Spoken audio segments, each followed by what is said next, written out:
Good afternoon and welcome to our session on Greek-Turkish economic relations.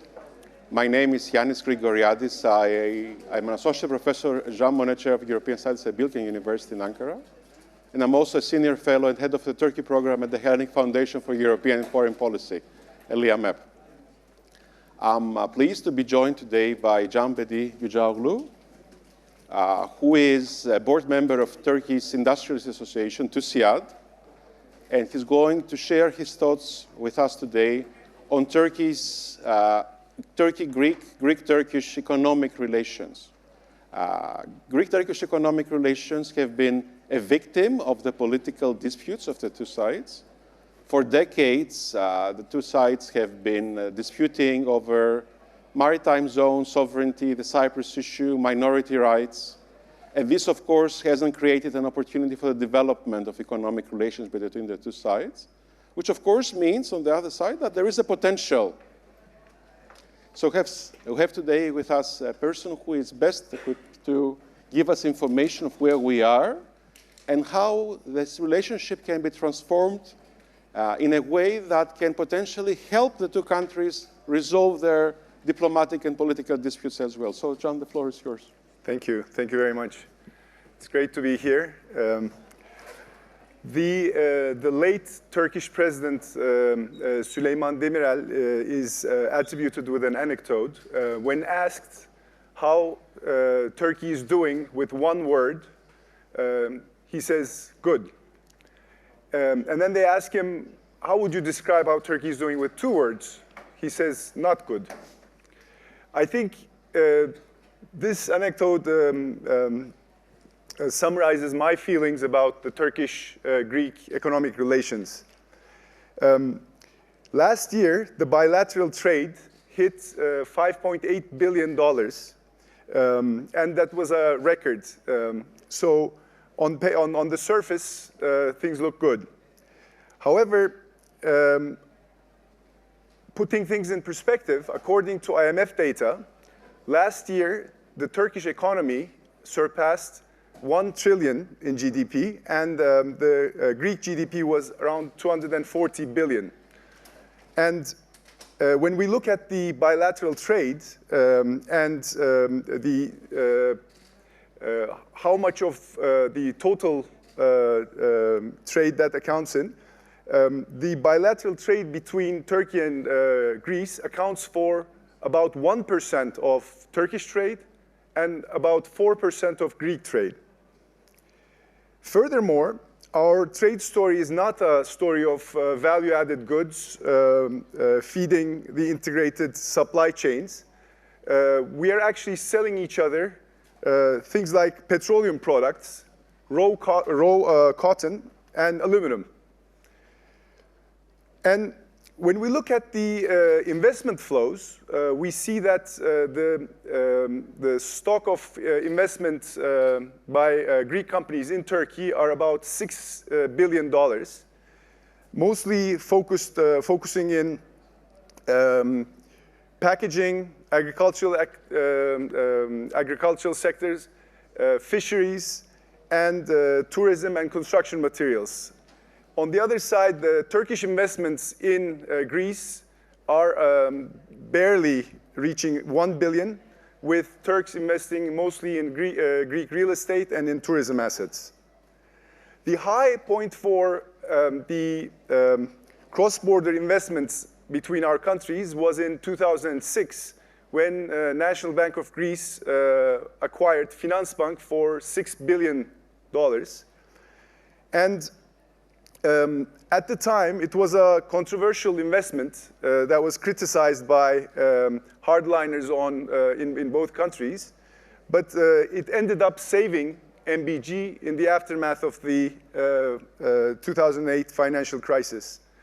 Unfortunately, the political and the economic environment afterwards did not allow this momentum, this trend to continue. Today, after years of political tensions and economic volatility, where there was no tangible improvements in our relations, our countries have signed the Athens Declaration last December, and the following agreements on trade, energy, education, agriculture, technology, and tourism gave us a new momentum. And Turkish Business and Industry Association, TÜSİAD, and our Greek counterparty, SEV, welcome this positive agenda, and we're determined to contribute to further improving the economic relations between our countries. With this new momentum, the objective is to increase our trade from the current levels to about 10 billion in 5 years, with increased investment flows as well as cooperation on areas such as tourism, custom processes, energy cooperation, and migration. Now, many people would look at this as a success story, but when I look at this, I see a Greek tragedy of missed opportunities and of potential that we have been wasting. On the official narrative is that the limitations of the customs union agreement, which does not cover services, agriculture, government tenders, and does not take into account the requirements of green and digital transformation, is one of the main limiting factors for the economic relations, along with the fact that we are not considered natural trade partners complementing each other's economies, and obviously the macroeconomic and political volatility that both countries went through over the last 15 years. Because we are among friends here, I want to tell you what I really think. I think the real reason why we can't realize our potential is the set of unresolved issues in the Aegean and the Eastern Mediterranean, obviously, and the rhetoric on both sides feeding, demonizing the other and feeding a deeply rooted distrust and fear. Given the geography on the Aegean and the history between our countries, there are several disputes that we would need to tackle, including the delimitation of the territorial sea waters, the delimitation of national airspace, the exclusive economic zones and the use of continental shelf, and the demilitarized status of assigned to some of the Greek islands close to the Turkish shore. These are highly sensitive and complex issues, given their implications on national security. I don't take them lightly. However, the fact is, we are going to continue living together on both sides of the Aegean, and lasting peace and prosperity will depend on our willingness to engage and our ability in finding equitable solutions on these issues. The European Green Deal and the changing European energy security equation after the Russian invasion of Ukraine gives us a unique opportunity. The energy demand in the world and in Europe will only increase, and Europe needs reliable and environmental sources.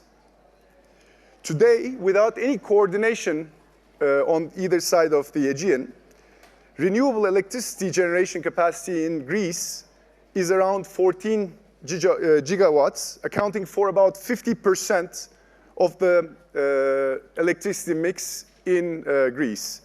And for Turkey, it's about 59 gigawatts, with accounting for 40%. And both countries aim to double their installed capacity within the next 5 to 7 years. Together, we can achieve much more. We can turn the Aegean into a renewables hub of Europe. And onshore and offshore wind, solar, biomass, energy storage, and a smart interconnected grid that allows us transmission to Europe would really bring the two countries together. Europe would gladly provide the financing, This would help us create jobs and become not only self-sufficient in energy, but maybe a net exporter to Europe. This would change the equation in the Aegean from the current zero-sum conflict mentality to a dynamic that can add to prosperity of Greece and Turkey. For each problem, we can find a compromise solution for our differences. If the French and the German leaders like Schuman, Adenauer, and Monnet could build European peace on the integration of their coal and steel resources in industries in 1950s, after 2 devastating world wars, we can come together and develop our renewable sectors together. It cannot be left just to politicians and to 4-year election cycles. So the leaders in business, as well as in academia and civic society, need to help politicians. We need to commit, and we need to create public awareness and support for this cause. I realize this is a daunting undertaking, and it will take years, if not decades. And we would need to start slow, take small steps, build trust, and achieve small wins at first. But as the leaders of our countries, we owe it to the next generations to finally start dreaming together about a future where we can lead from a place of hope rather than leading from a place of fear like the last few generations. Thank you very much, John, for your presentation. I would like to raise here a point that 15 years ago, the discovery of hydrocarbons in the Eastern Mediterranean was then hoped as an opportunity for conflict resolution. The idea was that the discovery of natural gas in the exclusive economic zone of Cyprus, the existence of natural gas fields in Israel, the later discovery of a big natural gas field in Egypt would create the conditions for the resolution of the Cyprus problem so that all sides can benefit from the new opportunities that this could bring about. Unfortunately, there was a disappointment there. And the Cyprus problem and the other regional problems, of course, Cyprus is not alone there. Like there are other big and long-standing disputes in the region. They kind of integrated the energy question. So the energy became yet another chapter of the dispute between all sides. And that was, again, a great missed opportunity. Now, as you very correctly stating, the European Green Deal provides a new opportunity. And, of course, this has to do with the fact that Europe has decided to reduce its dependency on Russian natural gas. This has to do, of course, with what's happening in Ukraine. But apart from that, because of the fact that we have global warming and shifting to renewable energy is a matter of survival now for our planet, right, and for our countries. So in that respect, the Aegean Sea is one of the most gifted regions in the Mediterranean in terms of their wind potential. But the two sides have to find a way to start collaboration without having resolved their disputes in the beginning. The hope is that building this trust and this partnership will allow all sides to think again about their positions and find a way that a rules-based relationship between the two sides is promoted. So definitely, energy and renewable energy is a big opportunity for the future. But I would like to ask you, because we have a few minutes before we end, do you identify any other areas of cooperation between the two sides, like based on your experience and what you see through your contacts with Greek partners? Certainly. First of all, the political issues really overshadow any kind of increased cooperation between the two countries. And as a result, I think we have all resigned to the fact that there are these issues that are not resolved. They are with us sort of going forward. And if the politicians one day find a solution, then we'll be happy. Unfortunately, the next step after resigning to this fact, basically we stop making plans together. For example, Greece and Turkey, two neighbors, are not in the top 10 of each other's trade partners, no. Which is basically telling me that Greek and Turkish business people need to sit together and plan what they can do together because there's a lot of unused potential. Now, there are a number of sectors that we can sort of think of. Obviously, tourism is the easiest one. And this is a discussion we had with you earlier. We can jointly sort of market the Aegean in new geographies like China.